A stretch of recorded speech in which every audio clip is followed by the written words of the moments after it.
Hey everyone, my name is Scott Mance, and I'm very excited, really excited to be moderating today's conversation for the Ben Film. These two co-directors, I've been with them every step of the way, starting back in 2006 at the Sundance Film Festival for their first feature, Half Nelson, all the way through Captain Marvel and beyond, and on the small screen with Mrs. America and Billions. These co-directors, these writers and producers have made quite the mark in their almost, I don't want to date it too much here, but almost 20 years working together. So very excited. Please welcome Anna Boden and Ryan Fleck. And Anna in particular is being awarded with the Indie Woman of the Year from BendFilm. Hi, Anna. Congratulations.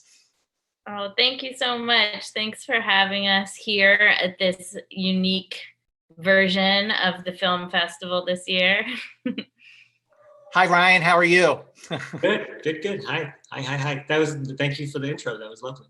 Well, we're very excited to have a conversation with you about not just your incredible career, but the challenges, the hurdles that you faced over the years, especially in the last 3 years, with so many fundamental changes in the business and beyond, and especially all the big changes this year. But it really goes back to, well, how did you two meet and how did you two become partners? Anna, let's start with you. Well, we met, I was in college and I was going to school at Columbia University, and they didn't have an undergrad film making program there. I did film studies there, but they didn't have any film production. So I took a summer class at NYU, and Ryan had just graduated, I think, and was like working at the editing desk. And I won't say that he was handing out splicers because we were still actually cutting on film, but I just did. So it was a long time ago. And we kind of met there and started hanging out and becoming friends. I worked on a short film with an NYU student, and he was working on it too. And we just ended up watching movies and picking up a camera together and working together on these little short films at first and documentary subjects. And it evolved from there. What's your take on that, Ryan, especially in terms of like the conversations you had to keep that collaboration going and especially to have it evolve? Yeah, it was a fun time to be a film student because it was sort of the DVD revolution was upon us. And so all these great gems of movies that hadn't really, maybe they existed on a VHS, but they were getting reprinted like in letterbox, widescreen editions on DVD. And so we were discovering all these movies together in a way that was just really fun. That would be like, oh man, you've never seen Scarecrow? You got to check out this movie. And Anna would say, oh, you've never seen this Barbara Koppel movie? You got to check this out. And so we would just like watch them together and nerd out as film fans. And then Anna was still in school, like she said, so she had short film assignments that she was working on, and I was sort of semi-employed after college and happy to help out. Yeah, Anna, in terms of like when two collaborators come to the table, they bring different sensibilities, different interests, and different films that have inspired you. So, Anna, what are some of the films that you might have introduced Ryan to? And Ryan, what are some of the films that you said, oh, well, you got to see this movie?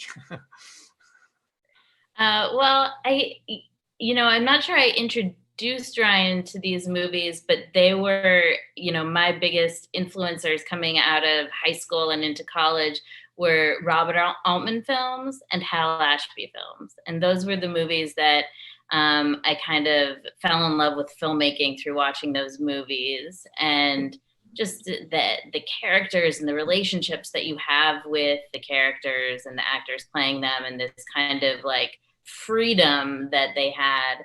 I was really inspired by, and we definitely connected over watching those films. And, one of the things you leave out, Ryan, is that it was also, Film Forum had this calendar of movies that they were reviving, and new prints that they had, and they had like an Altman and an Ashby retrospective like early on in when we started hanging out. And I remember seeing Nashville at the Film Forum with you, and seeing some of those movies on the big screen also for the first time together.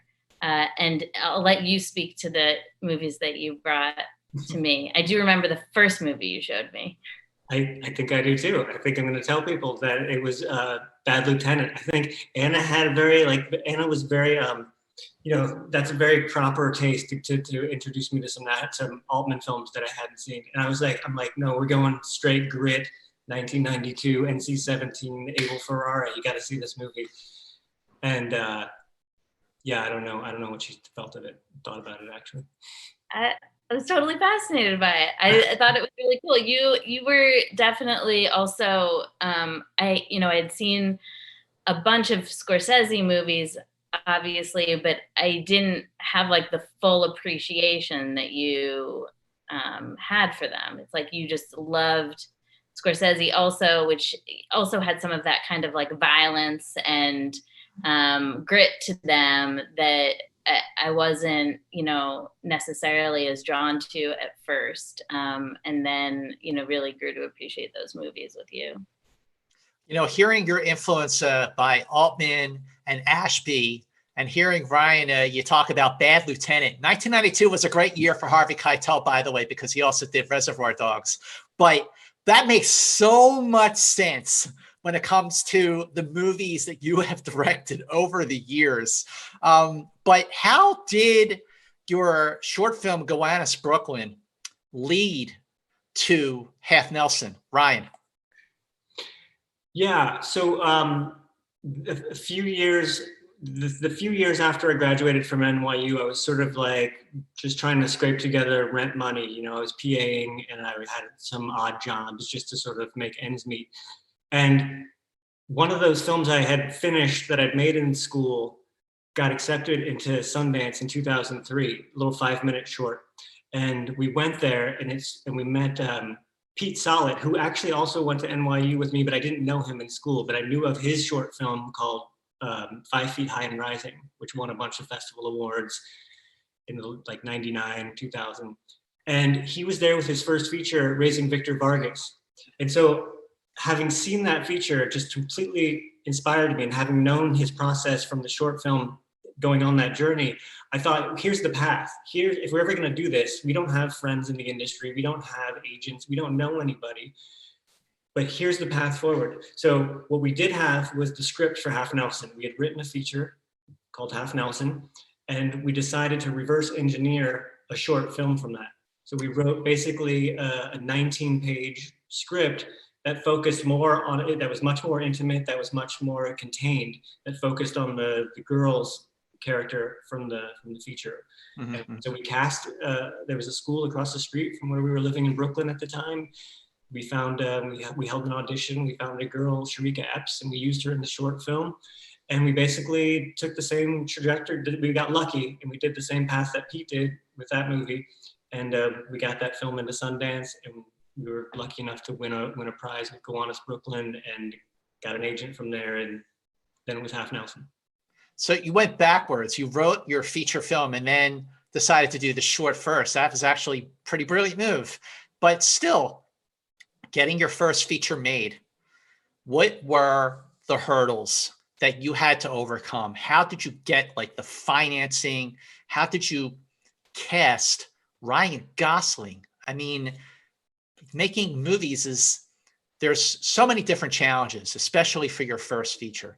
So Anna, what were the initial hurdles that you had to overcome to get a green light, to move forward, and to get, like, how did you get Ryan Gosling? It's interesting. I feel like I wish I could say that it was, all this plan that we had, and we tried to do this and then we tried to do that, but we were just literally trying to do everything we could to get the movie made. And we would talk to anybody, like an agent, a lawyer who reached out. And it was really all based off of, people seeing that first short film and us getting lucky enough to win the award. And then the Sundance Institute really supported us because they brought us to their June lab that year. after we won the award at Sundance to work on the script and work there with a bunch of writing advisors who really helped us make it better after we made the short, before we got to actually make the feature. And all of that support translated into just a little bit of attention from like this person over here, that person over there. And we just accepted anybody's help who was willing to give it to us, which got us into trouble sometimes because we didn't know that, you're maybe supposed to choose people, like choose producers to help. You were just like, anybody wants to help? We'll take it. Yeah, But, and in terms of Ryan Gosling, I think that we didn't really even know how lucky we were at the time because, he was not necessarily looking to do big movies or even work with super established directors. He'd come off doing The Notebook. What we'd seen of his, which we'd been blown away by, was The Believer, which is was it his first feature that he did with Henry Bean? It was phenomenal, and he was so good in it. And he was just looking for like another experience, I think, where he could just go into a character. And when we sat down and met with him, we felt like he got the script. He was interesting. And I don't know why he said yes to us, but he did.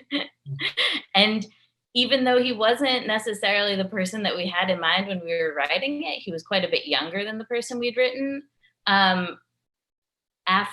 He just became that character, and he brought so much to it, and it felt like this synthesis of things where we had this script, we had this idea, and he brought something, and then Sharika Epps, who played across from him as his, I don't know, kind of a co-lead in the film.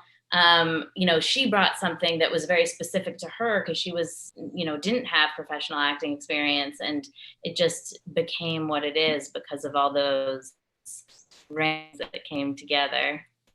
Well, Sharika Epps is magnificent in the film. In fact, Ryan Gosling and Sharika Epps won Spirit Awards for their performances in Half Nelson. And Ryan Gosling got his very first Oscar nomination for lead actor. And I guess got to ask Ryan, on Oscar nomination morning, like, what do you remember when you heard that Ryan was nominated for lead actor? It was exciting because Anna, it's funny that you asked this. Anna doesn't want to know about any of that stuff. So she had no idea that the announcements were being made. And we were actually writing a new film. And so this is something we do when we start a new project. We often go away and seclude ourselves in just like in a cabin or something in the woods and just start writing. So there was no internet access, but there was a television. And I knew the next morning they were being announced. So I just kind of turned on the TV and I saw like on one of those morning shows, 5 different faces of the actors nominated. It was just for like 8 frames, right? And then it moved on to another story. And I was like, I think I saw Ryan. I think I saw Ryan's face. So I ran in and told Anna, I'm like, I think Ryan was nominated. I think Ryan was nominated. She's like, for what? What are you talking about? Nominated? Like, what? And I said, I didn't tell you, but today was the Oscar nomination day, blah, blah, blah. We ended up we drove for 30 minutes to the nearest library, to the nearest town that had a library, and got online just to confirm it. And it was very exciting. What was that like for you, Anna, when you finally realized that, yeah, oh my gosh, we directed this guy to an Oscar nomination?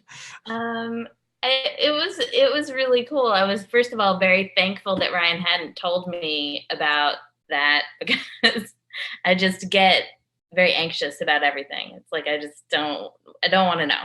So I was thankful that I just was able to experience it. I mean, it was really surprising because it was a tiny movie and things I think have changed a little bit, because of the streaming services and the way that movies are watched now, and the fact that,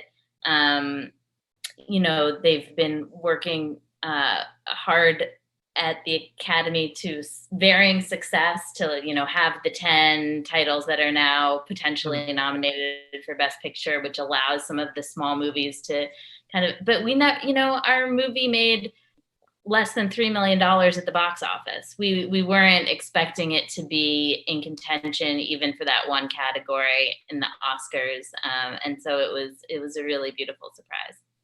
Well, it may have only made 2.7 million domestically, Anna, but the American Film Institute, AFI, named it their movie of the year. And this is what they said about Half Nelson. I'm going to quote this: a cinematic miracle, a film of such honesty that it challenges the boundaries of narrative film and cinema verite. So how rewarding was it for the both of you? You know, I mean, your first feature to have that kind of an impact, whether it's on the Spirit Awards, the Oscars, AFI, critically, the critics loved it.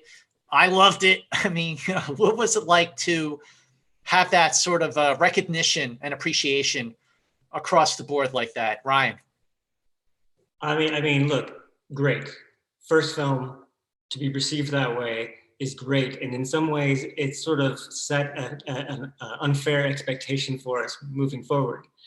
Where, oh, this is just how we must be the new geniuses on the block, and this is how it's going to be from here on out. Fantastic. I mean, look, I wasn't actually thinking that, but we were elated to have that first film experience. And then, you know, as you go on, they're not all received that way, and that's okay. That's actually how it should be. You would take it for granted if all the movies. If you would look, we can't all be Paul Thomas Anderson. So, but it was great. I don't know. There's been nothing really like it since. Well, and in terms of what came next, what were you looking for, and how did Half Nelson change the game for the both of you? Because the next film you would actually co-direct. Like, did you get offers to do a bigger film? Did the offers come piling in to do something more mainstream from a bigger studio? That's a good question. I mean, the short answer is no. Huh. We were really focused on just getting another thing going. I don't like to not be working on something, and so we already went to Sundance kind of having this idea for the next film, which would become Sugar, which is about this Dominican baseball player who ends up coming to Iowa to play in the minor leagues.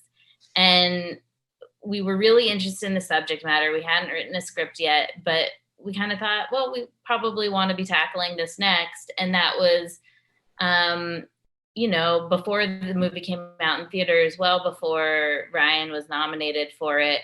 And we'd already decided that this is what we wanted to do. And we'd had a meeting with HBO, who had a film division, a theatrical film division at the time, which is since doesn't exist anymore. But at the time, they made these kind of low budget movies for more money than a typical low budget movie would be made for. And they said they, you know, would fund some development on it. And we were super excited because this is exactly what we wanted to be doing. And I think a couple like scripts came Ryan's way because Ryan had been the director on Half Nelson. I think that at some point he got the script for Twilight, but it never felt like a real thing. You know, it was just like, I don't know. There was like a moment maybe when they didn't know who was directing that. But it never felt like, oh, we were getting tons of offers to do these big movies. And it wasn't really what we had our eye on at the time. We were very focused on telling this story. And I'm kind of glad that we did do that because, you know, it's very hard to get a movie made without any famous actors in it. And that was a movie that was mostly in Spanish. It had no recognizable actors, and we kind of, if we didn't make it then, I don't know when we would have been able to make it. I don't think we'd be able to get the money together to make it now. Ryan, when you had wrapped on Half Nelson, and by the time you did get it to Sundance and did get into theaters and everything, what were the lessons, the filmmaking lessons, the financing lessons, casting, whatever lessons you learned from making your first feature? What were they, and how did you pay it forward to Sugar?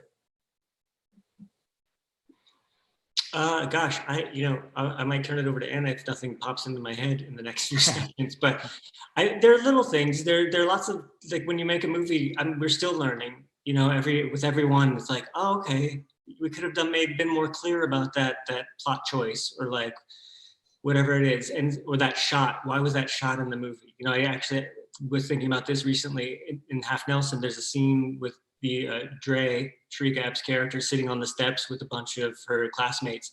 And the point of the scene is that her friends are all bantering, and her mind is elsewhere. She's thinking about her teacher and what she's witnessed to her teacher, smoking crack in the bathroom. And she's friends with a local drug dealer. And in that scene, she looks off camera and she notices her friend, the drug dealer, played by Anthony Mackie, in his car nearby. And we shot it, but we were still learning about lenses and stuff. And basically the car was so far away, we were shooting through a playground. All you could see was kids playing on the playground. And in the deep, deep distance, there's Anthony Mackie in his car. But anyone watching the movie would think we had the most awkward cutaway because we were trying to cover something, because we have no idea what she's looking at. And so that was just one of those things where it's like, oh, that's not telling the story that we wanted to tell in that moment, and the movie still holds up, it's fine. But like in that moment, we weren't successful in telling that beat of the story. And so, sure, get a longer lens on, make sure you see Anthony Mackie in his car, get the camera closer if you don't have the longer lens. There's just little technical things like that you learn on every movie. In terms of selling the movie, I think it was just a perfect storm for Half Nelson that year. And we got Think Film, which was this little Mark Ehrman, who passed away a few years ago, sadly. He ran the company, and he worked with a lot of the people who now run A24. And they just did a brilliant job of getting that movie out there with very little money. And it was just, it all came together. And I think what I've learned from that is that not everybody has the same passion for your movie going forward. You don't get to work with people who absolutely love putting out your movie every time, and you're lucky if you get that once. Adam, what were some of the lessons, some of the learning experiences you had from your perspective, doing Half Nelson, moving forward, not just on Sugar, but every movie and every series you've done since? The biggest thing, and I think about this a lot, and I've said it before, which is the biggest thing was learning to be a collaborator, and not taking that for granted. Because by the time you make a movie and you're on set with your actors on a movie, you've usually thought about it a lot more than anybody else. I mean, if you've done your job, you've thought about it a lot more than anybody else. And you have a picture of it in your head of exactly how you want it to be. And maybe not everybody is like this, but I think a lot of directors are. And so I remember having this conversation early on with Ryan about like his facial hair with in the movie. Be clear, talking about Ryan Gosling, yes, Ryan Gosling. And it was his facial hair in the movie, and he had invited us over, and he had his facial hair the way that he wanted it, and we had a different idea in mind, and he said, well, when I look at myself in the mirror with this facial hair, this the way it is, I feel like Dan Dunn, who was the name of the character. Mm-hmm. And it was just like, oh, okay, well, if that is going to help you do your best job at embodying this character, and that's what you have to do as an actor, then like, who cares what in my head I thought your facial hair was going to look like? Like, there are certain things that you need to let go as a director in order to let your collaborators, and not just actors, but your production designer, your costume designer, take ownership over it so that they can put their passion into it and make it better. And I think that's the thing that I most took away from it. Well, Sugar was the first film that you were both listed. You're both co-directors. You both directed that film. Anna, what was the process to move forward with that step in your career, and what were some of the hurdles and challenges you faced to make that happen? Well, first I had to win an arm wrestling match with Ryan before he would let me co-direct with him. No, just kidding. What, you know, we didn't think about it that much. We didn't think about co-directing with Half Nelson. There wasn't a lot of co-directors in the world. Even the Coen brothers, one used to take a directing credit and the other used to take a producing credit. And so it wasn't something that was very well established. And even though we worked very, very closely together, it was clear that Ryan was going to direct it and I was going to, be a producer on it. And we still worked very closely together and felt like we were kind of doing everything together. But those were the roles that we took. And then when we were getting ready to do Sugar, my Spanish was much better than his. I'm not perfectly fluent in Spanish, but I had pretty strong Spanish. I could communicate pretty well. And Ryan couldn't, and we wanted to make it mostly in Spanish, and it just felt like an obvious step to take. And I think it was that, in conjunction with feeling like in the publicity for Half Nelson, realizing how much is put on the director and kind of authored to the director, even when you have a close collaboration. And it felt like I didn't want to be in a position where I was fighting to say like, hey, I also had authorship in this, and so we decided at that point that it kind of made most sense to work in partnership. Well, Ryan, when it comes to working in partnership behind the camera as directors, what are the sensibilities that you feel like, the strengths that you each bring, so that you elevate each other and two heads are truly better than one? Like, what did you bring? What did Anna bring that you felt like, yeah, this is definitely going to benefit from both of us directing?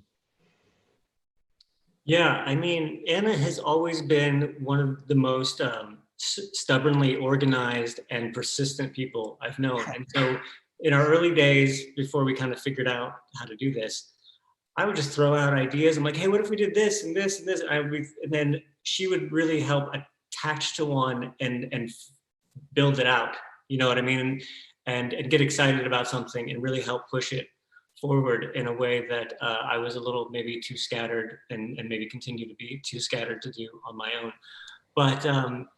But another fun thing about having a collaborator is, I mean, just a few moments ago, you asked me a question and I'm like, I might turn this over to Anna because nothing's coming to mind at the moment. I mean, that happens for both of us when we're promoting a movie, when and an actor has a question. I mean, we've done, hopefully, with all the movies and TV we've done so far, we've done so much prep together that we kind of share this. By the time we're shooting, we share the same vision for it. And so one of us can step in and answer those questions, and it's fine. It's not like it changes the entire vision of the piece. So I think just having, it's like you said, it's having those two heads. It's so much, and it's so much more fun when you work with somebody that you can laugh with and that you have fun with, and who's really like one of your best friends, and you're able to just go through this at times very challenging experiences of making these movies, and just know that there's somebody there going through it with you, and you don't have to have it all on your shoulders. So Anna, when you reach those moments where maybe you have different ideas on how a scene should go or how something should go, and you feel one way and Ryan, you feel another way, like, do you go back to the arm wrestling thing to see who wins? I'll never win that, by the way. We can't do that. Anna, what's your take on how to deal with those moments when maybe you don't exactly see the same thing? Well, it just depends what stage of the process it is so much. If it's writing, then it's, we argue it out, or, one of us will take over and try something, and does it work or does it not work? And sometimes it feels a little bit like whoever's more passionate about it just ultimately ends up winning. Whoever feels like most strongly about it once it goes back and forth a few times. and that's pretty much the same in editing. But if it's on set and it's in a moment and we're working with, 50 or 100 people on set, and we just need to, keep moving and keep working as a team together, and we have a slightly different idea about, how it should go. Sometimes we'll just kind of do it two ways. We'll try it both ways. We'll try something, and if that note that we gave the actor, for instance, it just works and it's amazing and we both know it, then that's it. Or, we'll have them do it two ways, and then we'll decide, we'll have that arm wrestling match in the edit room later. I got to tell you both that in preparing for today's conversation, I went back earlier this week and I rewatched all of your features. And I have to say, it was such a rewarding experience because, especially in the case of Half Nelson and Sugar, those films have aged extremely well. Their vitality and their relevancy have grown. There's an undercurrent to Half Nelson where they're covering civil rights. And then the immigration perspective of Sugar has, I have to say, Sugar is just it's a gem of a film. In fact, you both were nominated for Best Screenplay for that movie from the Spirit Awards. And again, the American Film Institute hailed Sugar as Movie of the Year, saying, and I quote, "Writers, directors Anna Boden, Ryan Fleck have shaped the screenplay as elegant as a well-turned double play. Sugar is as ambitious as it is intimate." So what was your the story you were really trying to tell with Sugar, because it doesn't have the kind of ending that you would expect that kind of movie to have? Ryan. Yeah, I mean, I grew up a baseball fan. I'm a huge baseball fan, I still am.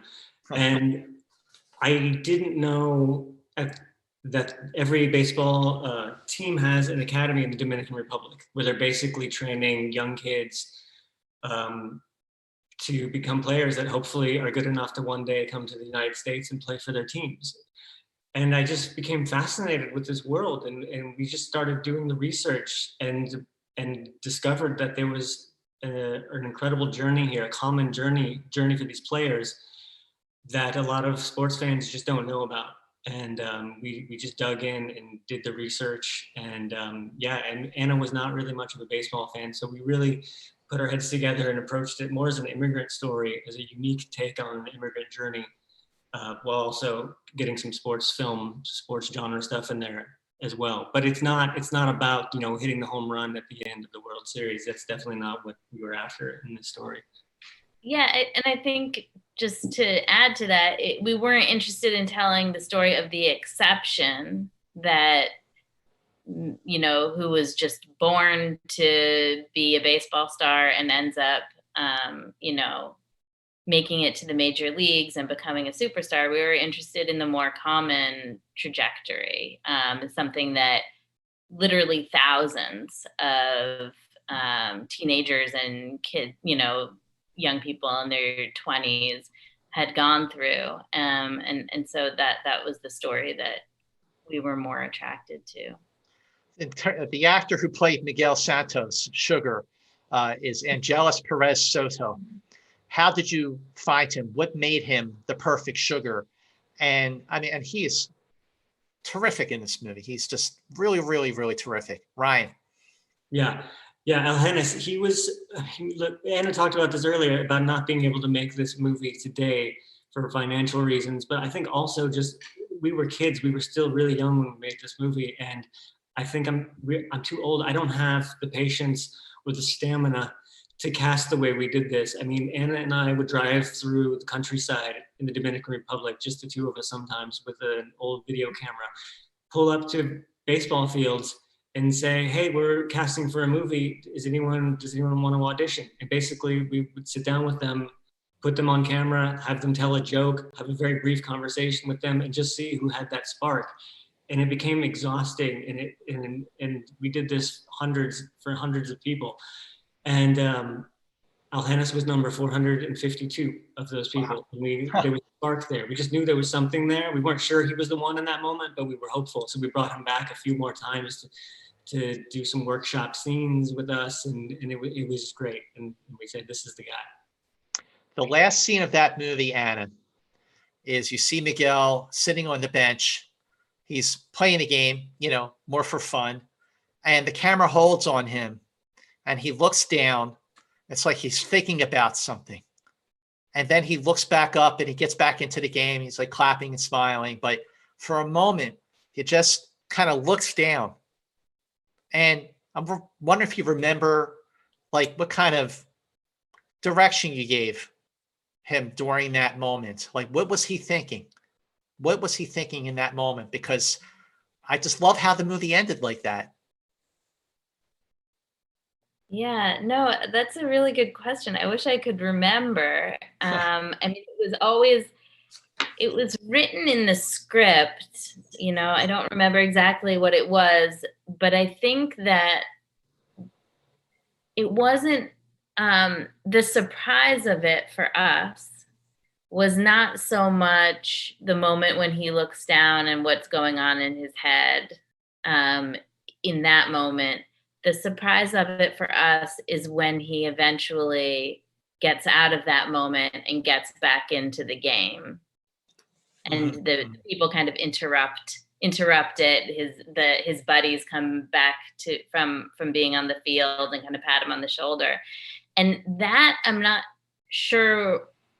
I remember not thinking that would be part of it. Or do you remember this differently, Ryan? I remember being surprised by that. Or did you always expect him to kind of get back into smiling?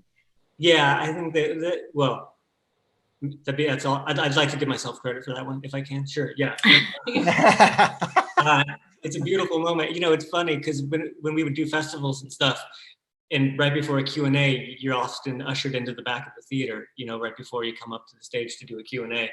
And so that's the scene we would just always see. Again, I've seen that scene more times than anything else in the movie. And I'm just always, even without seeing the journey, I'm like so moved by that moment.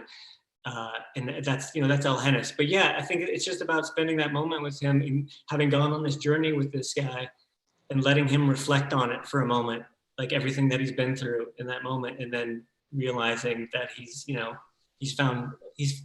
bittersweet because he didn't achieve the goal that he came for, but he's been looking for family and he's been looking for community throughout the whole movie, and he's found it on a path that he didn't realize that he was taking.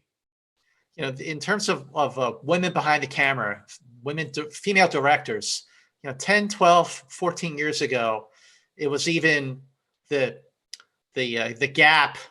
The balance was, the imbalance was ridiculous. It's ridiculous now, but it was even worse back then.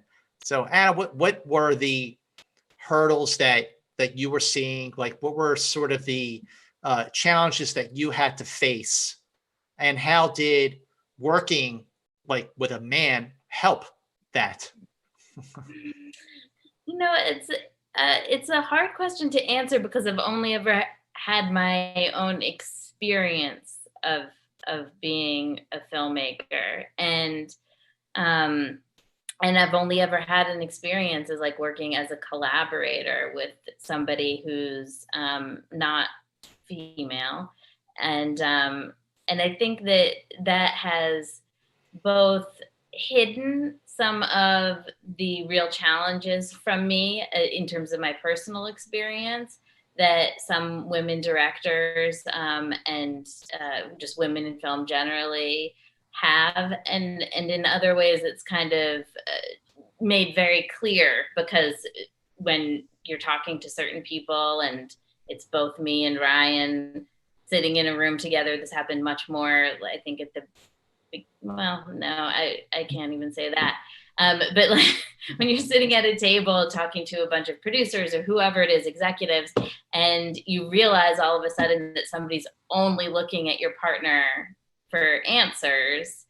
And so in that way, you kind of see it. It's just so like bald-faced, the way that people make assumptions about you as a woman in film.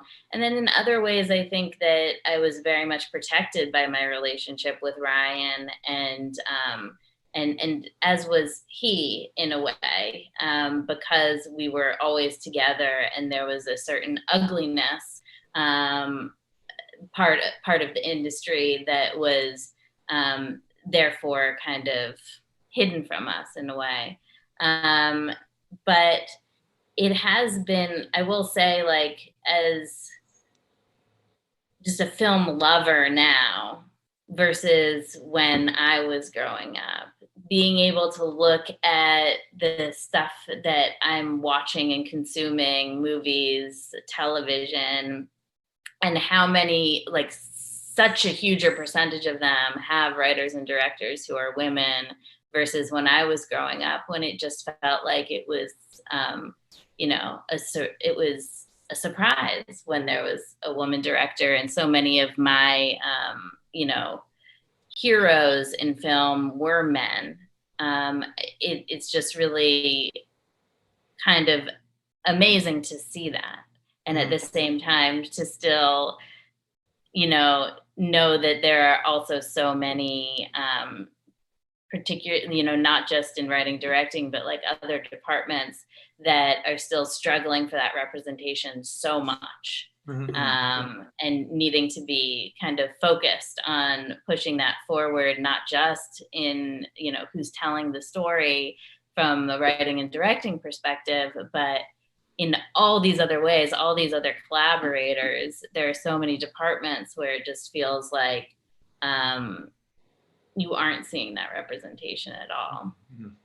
Brian, what's your perspective on that? Because I mean, Anna, that is an amazing perspective. What was your point of view on that? Yeah, I think it's similar. I think it's what Anna said. It was never an issue for us, and maybe partly because she was protected by me being a man, but also, like, I just know because of the way the winds have shifted recently, I've had opportunities that I wouldn't get if I weren't working with Anna. Like, I don't think I'm directing Captain Marvel alone without Anna. I don't think I'm directing Mrs. America without Anna. So I think it's, maybe she benefited from me earlier, but I think it's definitely me benefiting from her. Wow.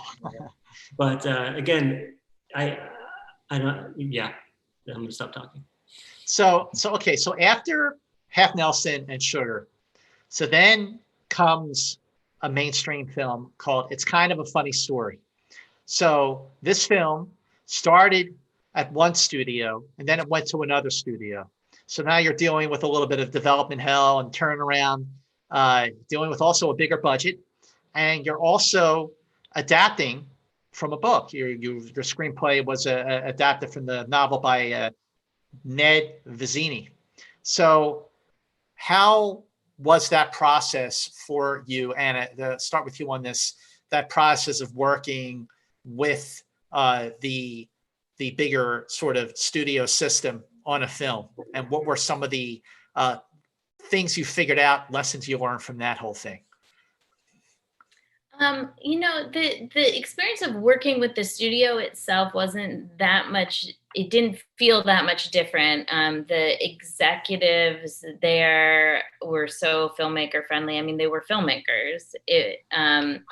And so it very much felt like working with producers in a way that we had worked with before, and they embraced us making the show in the way that we wanted to, for the most part. I mean, there was some, marks we had to hit with casting. Like, we had to get actors of a certain stature in order to, but that happens in independent film as well. I'd say that the biggest change was actually the crews, because it was our first union film.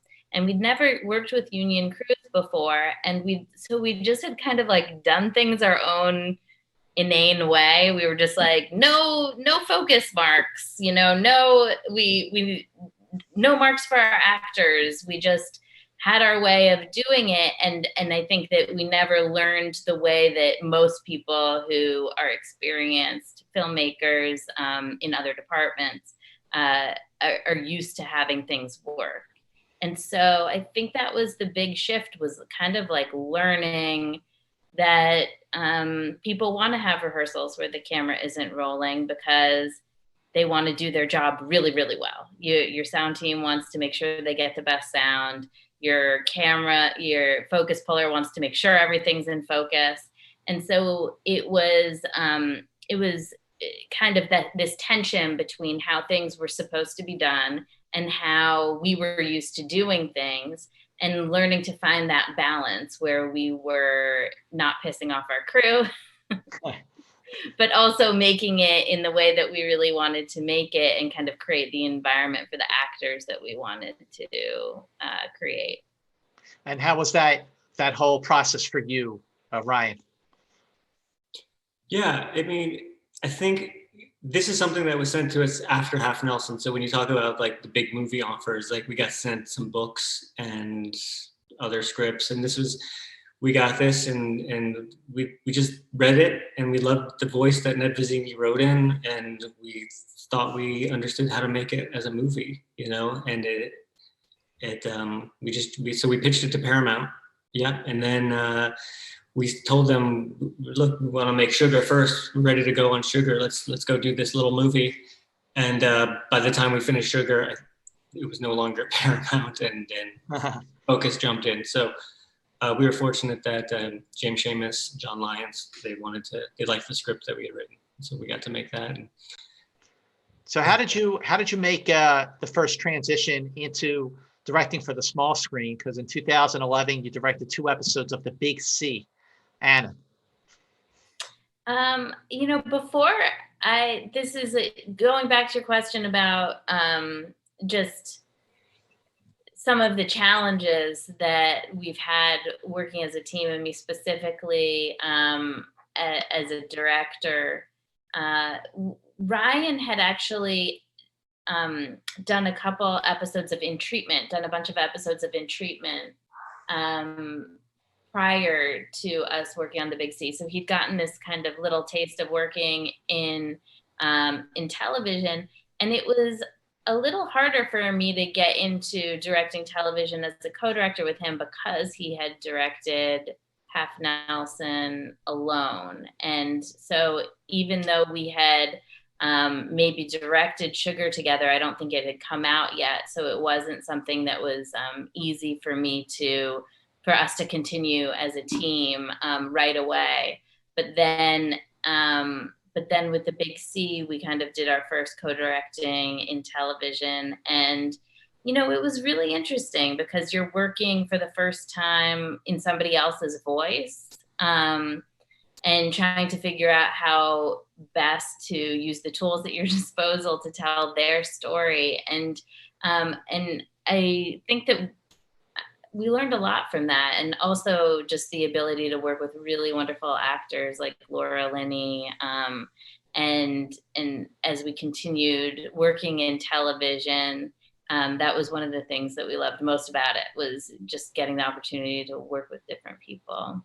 Laura Linney, I mean, she is just phenomenal. You watch Ozark, I mean, she is like, whoa, she is amazing. So, one thing I notice is that whether you are directing a film like Half Nelson, Sugar, or the next movie I'm going to talk about, or something like It's Kind of a Funny Story or Captain Marvel, whether it's an original screenplay or adapted, you are directing from screenplays that you've written or have written with someone else. How important is it for you to direct from your own material, Ryan?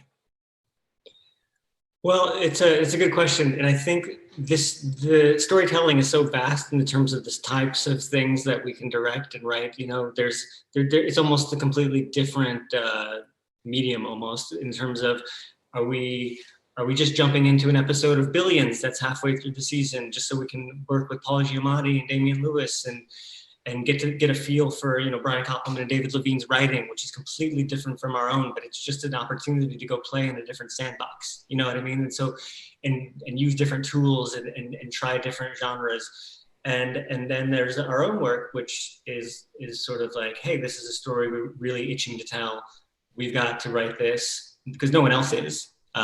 You're about to talk about Mississippi Grind. Nobody else is going to go make Mississippi Grind. Nobody else wanted to make Half Nelson. Nobody else, I don't think, wanted to make Sugar. So we almost felt like this movie's never going to get made. We're never going to get to see this movie unless we go write it and make it. And so that's kind of part of the impulse for the things we write, is like, this is the story that needs to be told, and we're the ones to do it. I forgot where I was going.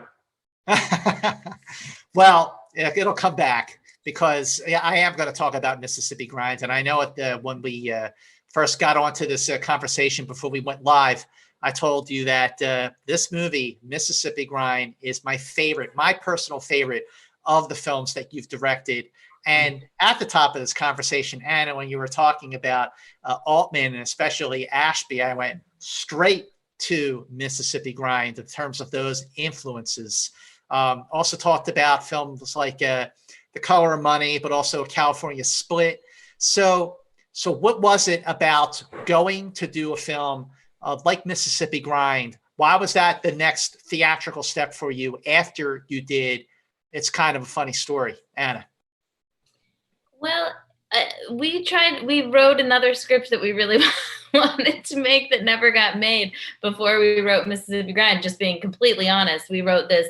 It was going to be a much higher budget, but it was still like an adult drama, still in that kind of art house space, with many characters, kind of like more like a Nashville, I guess, or Shortcuts than a California Split. So like a more kind of sprawling, expensive movie. Mm-hmm. And we almost made that movie, it felt like 3 times, and had been casting it forever. And we'd finally get our dream team together, and then somebody would get pulled off into doing like the Hunger Games or something. And so it just was heartbreaking. And while we were, getting our hearts broken on that, we said, let's just make something really intimate. 2 people, and just see what happens. Go on a road trip and see what happens. We don't even need to write it. We ended up writing it, but that was kind of the impulse, was just make something intimate, work with actors who we really want to work with, and give them the freedom to really bring something special to the screen. So there it happened. that freedom in which Ben Mendelsohn and Ryan Reynolds brought to the screen is one of the things that makes Mississippi Grind so great. So Ryan, talk about that freedom that you gave these 2 actors to bring to the screen, bring to their characters, bring to their relationship. I couldn't take my eyes off these two actors. Yeah, it's funny because Anna just alluded to it a second ago. The original concept for this was just a road trip, very loose outline. Let's get actors who can improvise in the car, kind of like The Trip, those Michael Winterbottom movies. But yeah, this was before, I'm not sure we had seen those yet. And then the more we were sort of exploring that, the more we realized that's not really how we make movies and tell stories. Like, it's a little too much freedom for things to go a little too wrong. And we just kind of were like, well, no, what if the character, let's have a little more control. Let's have a little more say in what these characters do. And so the script sort of kept developing. The outline kept getting more specific. And we're like, yeah, you know what? This isn't an outline anymore. We're writing a script. And I think those actors appreciated that. I don't think those actors were really signing up to just get in a car and ad-lib for 8 hours a day. And so, yeah, I mean, we were just, it was so fun too, because I mean, we were really aching to do another Sugar type experience, which was so creatively fulfilling. We had total control, and we were just on the road with our key collaborators, the same people. And it was just, that was such a fun experience. And we were, after the heartbreak of the movie we couldn't make it, like Anna said, it was just so important to creatively just go back out on the road, get back on the bike, And so it was a dream. It was just so much fun to go down to New Orleans, shoot most of it in New Orleans, but also do a road trip to Iowa and Memphis and through Arkansas, and really just take the journey that those guys took. And so in terms of the freedom, it wasn't that different than making the kind of movie that we usually make.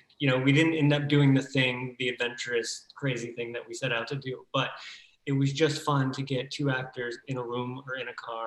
And yes, we had a script, but like just get them riffing and just get them having fun. And it's just infectious for the crew and for us. And it just becomes a really good time when you feel like you see that chemistry popping off the screen.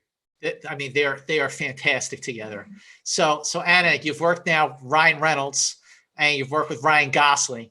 So the big question everyone wants to know is like, what are they like? How would you compare, contrast the two big Ryans, or the three? The two big Canadian Ryans, the Canadian one. Yeah. Oh my God, they're both so much fun to work with, and they both brought something really different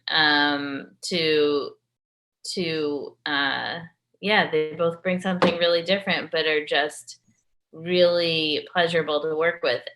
You'd be surprised, but like Ryan Reynolds is like, he comes in like really knowing his shit, and he's really smart and he's really fast and funny. So he is very quick, but he comes in like super prepared. And there's something just that which is quite a little different than Ben Mendelsohn, who is another one of my most favorite actors in the entire world. I would work with him on anything, but his process is just different. He doesn't like know his lines. His preparation is it's like he's just as prepared, but it's not about knowing the lines. He kind of learns them as he goes, right? But his preparation is going out all night and at the Harris Casino and basically gambling with real professional gamblers and becoming that character.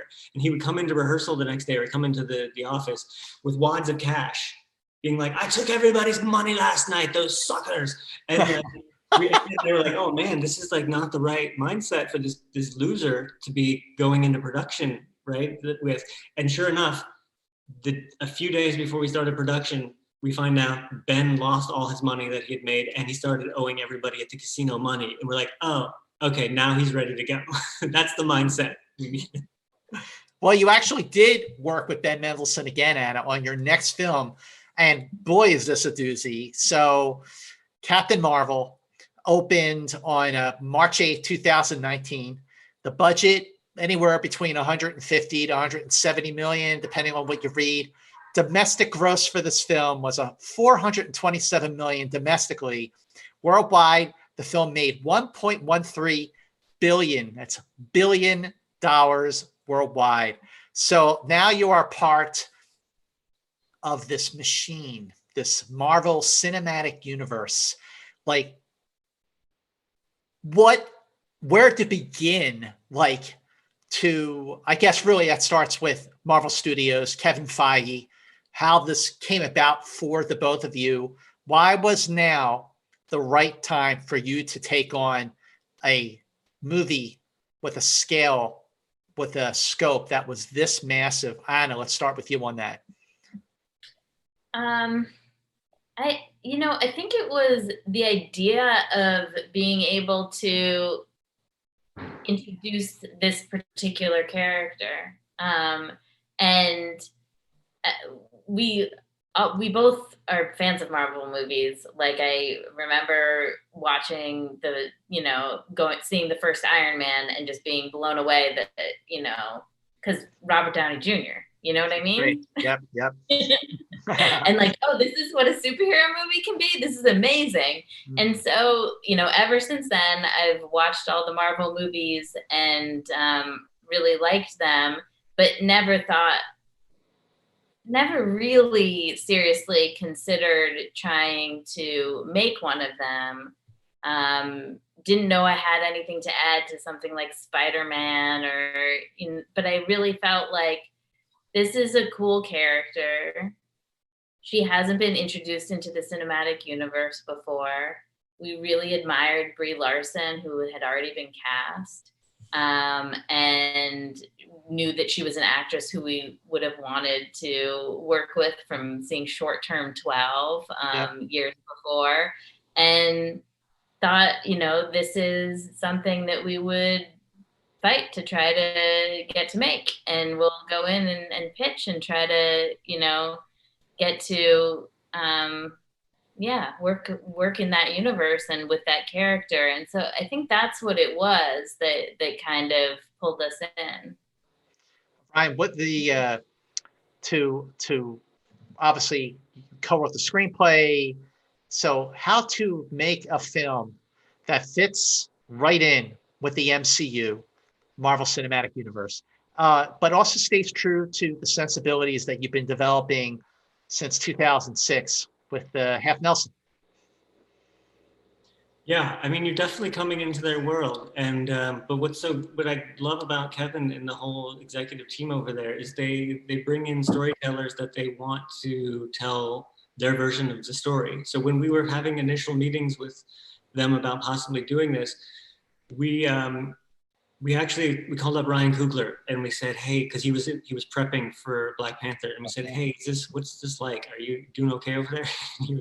Because we're talking to them about Captain Marvel, and he says, if you're gonna do this, you have to love the character. It's so much work, and it's so much that it's gonna take all of your time. You got to be in it, and you got to just tell the story that you feel that you want to tell. And so we stopped approaching it as sort of, well, not that we ever were, but we weren't going into it thinking, how do we convince them? What do they want to hear? What can we tell them that they want to hear that they'll hire us? And we just said, here's what we love about this character, and here's what we're excited about in terms of what this movie can be. And I think they responded to that. And we didn't really come into it wanting to write it or thinking we would be writing it. But at some point it just became clear that we really wanted to write certain scenes and be a part of that process. It was important to us that we needed it to sort of sink our teeth into what this story was about. So fortunately we were able to jump in and become writers on it as well. Anna, when you started working on Captain Marvel, obviously you're working on a much bigger budget, a much bigger crews, visual effects, all that, the whole 9 yards. What was hard about that? What were the challenges? What were the hurdles that you as a director had to overcome with all that? I think that the hardest part for me was that we never, and I think it's very common on big budget movies, that it's not like you write the script and then you have the script and you've worked on it really well and sorry, you've worked on it very good. No, you've put a lot of effort into it and you've gotten it to where you think it needs to be, and then you share it with the cast and then they decide to do it or not based on that script. And then you go put on your director's hat and make the movie, but you're working on that script and that script is still becoming all the way through shooting.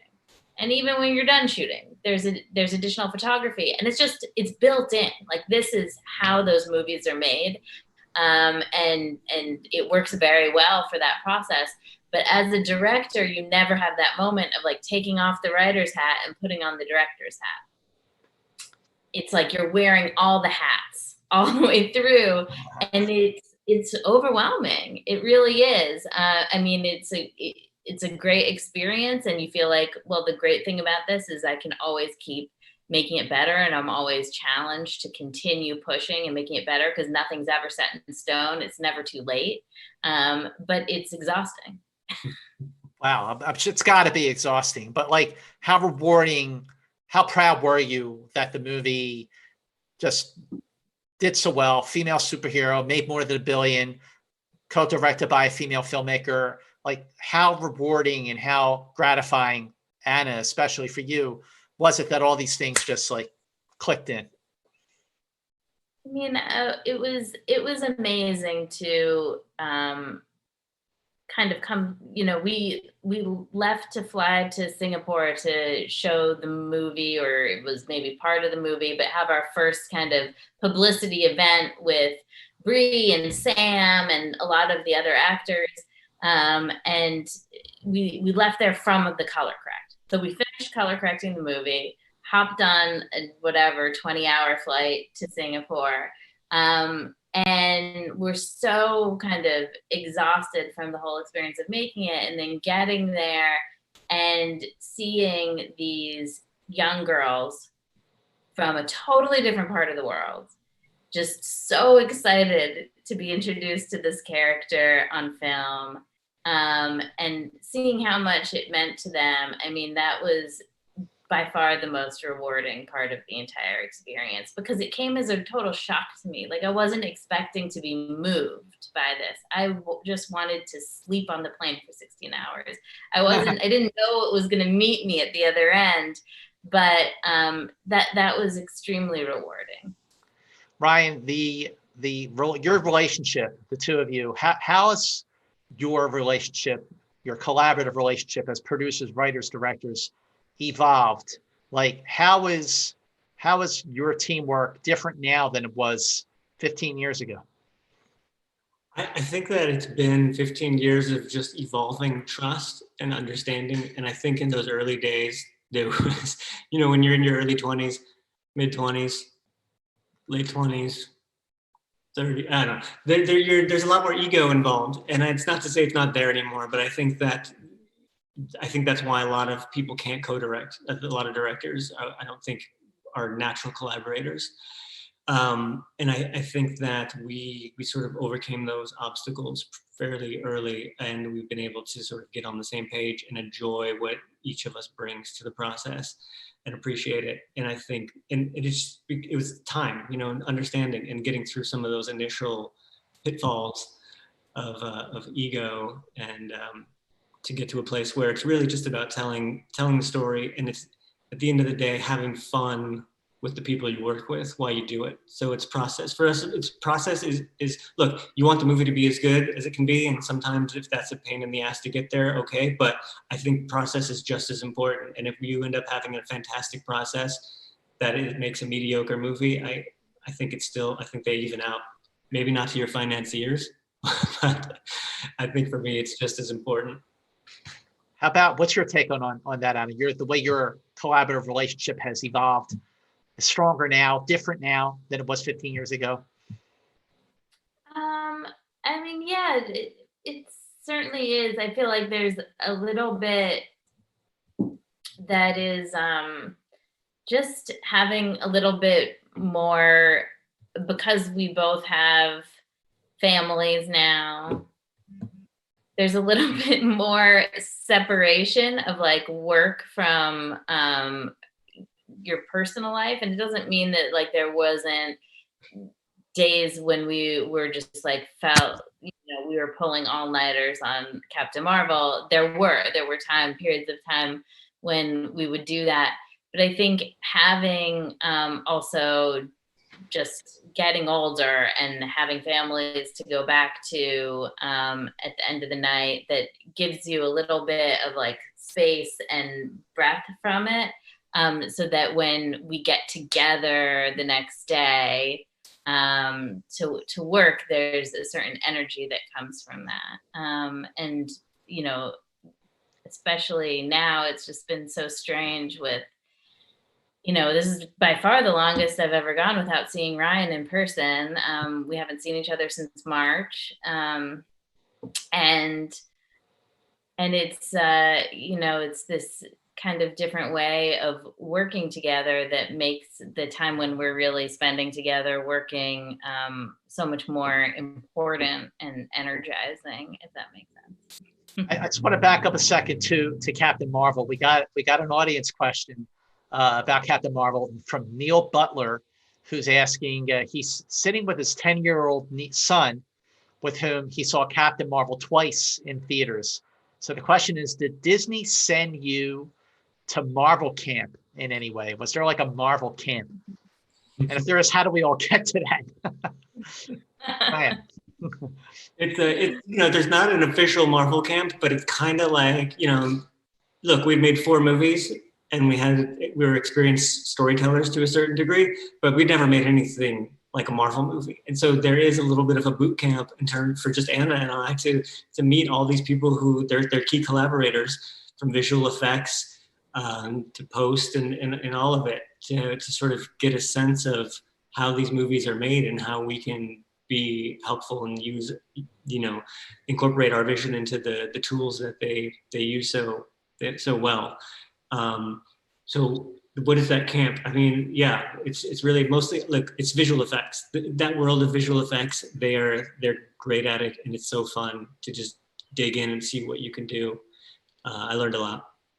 Yeah, I want to add one more thing about Marvel Camp, because I think it's something that they do there that's really cool, which is anybody who has a good idea, that idea is listened to and embraced, whether it's, anybody in a room, like when we're all kind of coming together and brainstorming and thinking of how to make something better.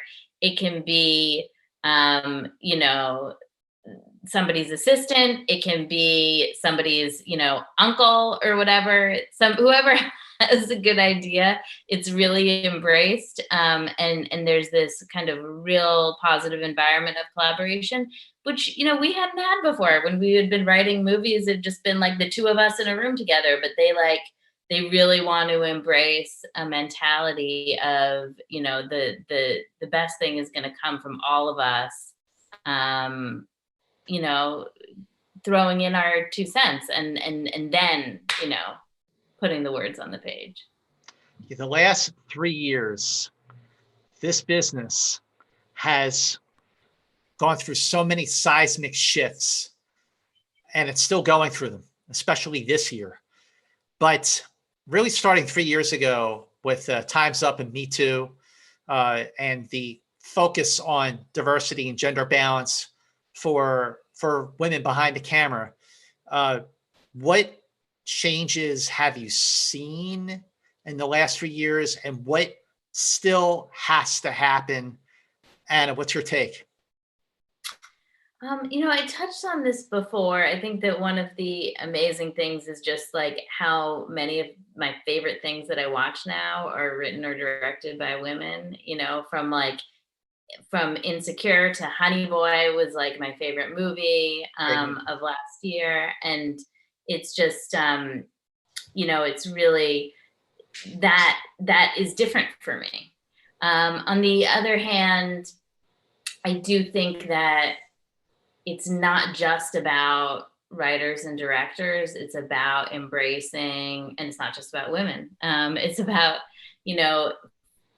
having different voices that aren't just writers and directors, but it's also like you've got a camera department, you have production design, you have all these different really important creative voices that are helping you, tell this story.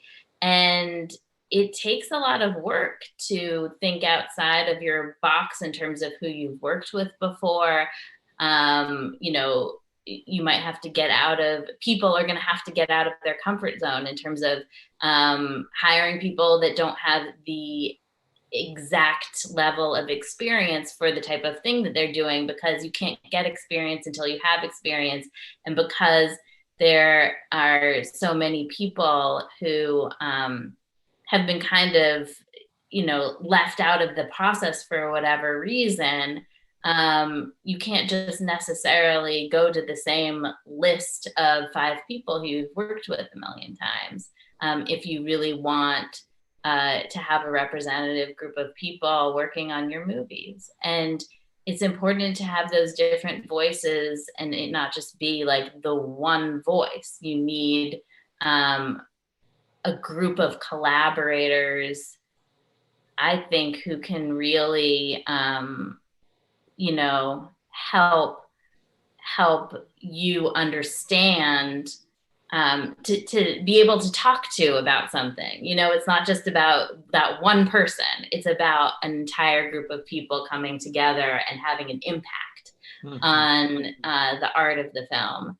And I think that is still a huge challenge. And it's going to take a lot of work, and it means leaving your comfort zone. And for us too, as directors who hire people, it's about finding collaborators who aren't necessarily the people who you've worked with 8 times.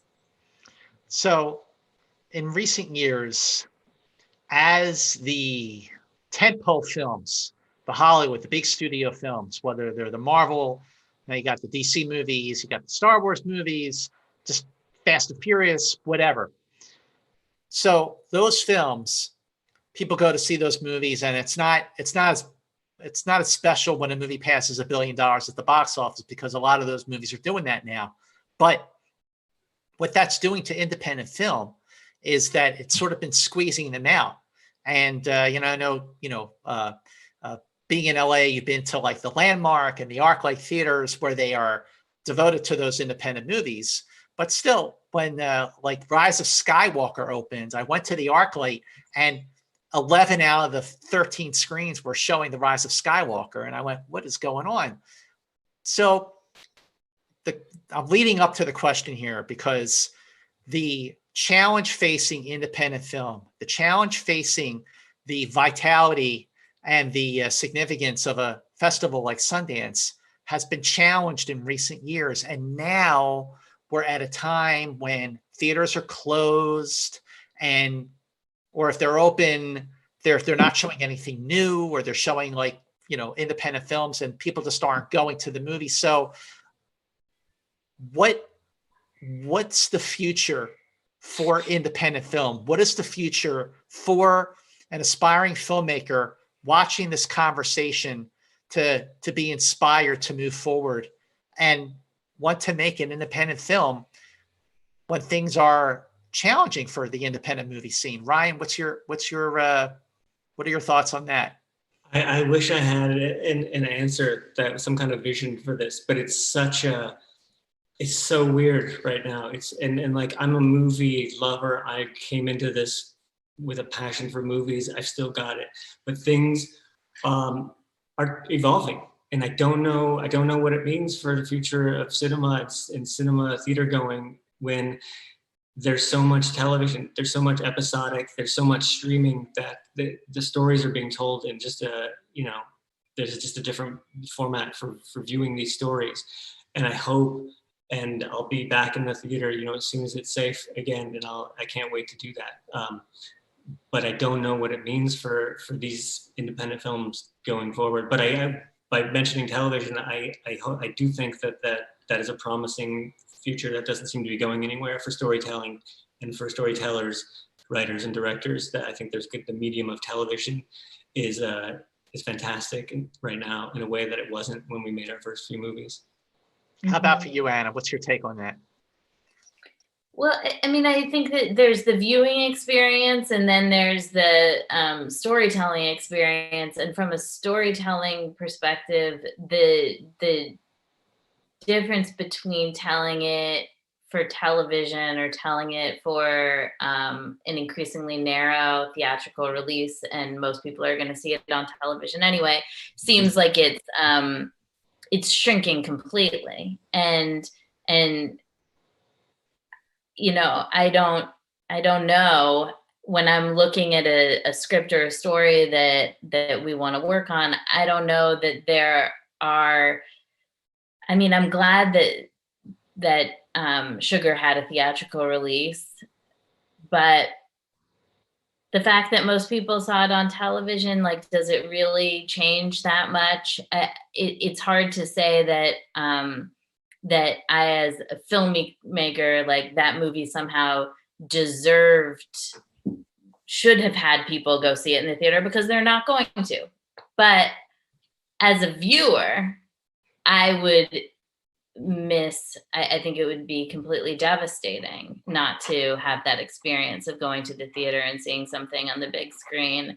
And so in some way, I feel like I would miss that much more as an audience member than as a filmmaker, because I can make things for streaming and have people watch it on their television and be perfectly satisfied by that at this particular moment in my life.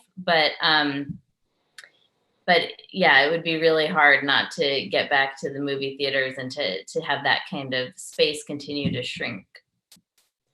Whether one of our viewers today they're aspiring to make a movie, whether it is for a streaming channel, whether it is for the big screen, what words of advice do you have for an aspiring independent filmmaker in 2020, Ryan?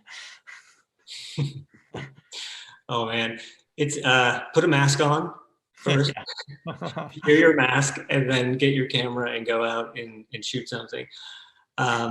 It's the same advice I've been giving since day one, minus the mask, which is if you've got a story to tell, you've got to write something that you can produce. You can't wait on someone else to help you make your story because it's too expensive or because it needs too much. The first thing you got to do is make something that you can borrow a camera with if you don't have one, and go out and just tell a short story. Start with 5 minutes, tell a story, show it to people. If it sucks, they'll tell you, if it's good, then send it to film festivals. You just start. You got to show your stuff. Anna, what's your words of advice, words of wisdom from our Indie Woman of the Year for BendFilm? Well, the advice I usually give is find your collaborators, because there's nothing more important. You cannot, some people can do it alone, but most people, if you want to make like a normal, regular traditional film that gets seen on, a traditional channel or in theaters, then you need collaborators, and it doesn't need to be a co-director. It can be, an actor who you love to work with, or a cinematographer, or whoever it is. And I'll also add, for this particular time, I just saw a short film that my friend made in his apartment, and he couldn't have any collaborators except his girlfriend, who's not a filmmaker. So him and his girlfriend, who's not a filmmaker, made this short film between the two of them, and it was really fun. It made me laugh. It made me cry. It made me a little disgusted during parts of it, but it was a really good short film. So, even during these times, even when you have to be safe, even when your collaborator has to be, your little brother or whatever, it can be done. You can make something during this time. People are doing it, and I'm kind of excited to see what comes out of that. Well, this is going to be very interesting to see what comes out of all of this, and I mean all of it, especially this year. Anna Boden, Ryan Fleck, thank you so much for this amazing conversation for BendFilm. Congratulations on all of your success. It has been such a, like I said, just rewatching your movies this week, and I'm watching them in real time over these years, big screen, small screen. I'm a fan. And it was an honor and a pleasure to have this conversation with you. Thank you both so much. Thank you. Thank you. Yeah, thank you. So nice to meet you over this Zoom. In person one of these days, for sure. Yes. All right. Take care. Thank you. All right. Thank you. Thanks. Bye.